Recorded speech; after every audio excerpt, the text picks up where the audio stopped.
gusto mo palang mabigyan ng magandang buhay o mga gamit o luho ang mga anak mo, eh bakit ang sobrang sipag mo? Ha?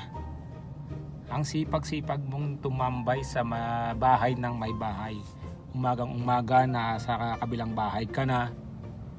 Tapos ang pinag-uusapan nyo ay ang buhay ng may buhay. Ang tao na pinag-uusapan nyo ay yung tao na susumikap sa buhay para maiahon ang buhay sa hirap.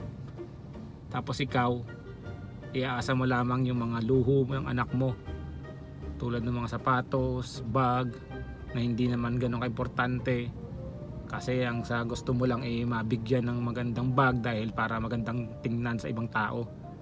Ha? Gusto mo pala ba't ang sipag-sipag mo makipagtsismisan dyan? Kaya lang ka tatama rin. Ha?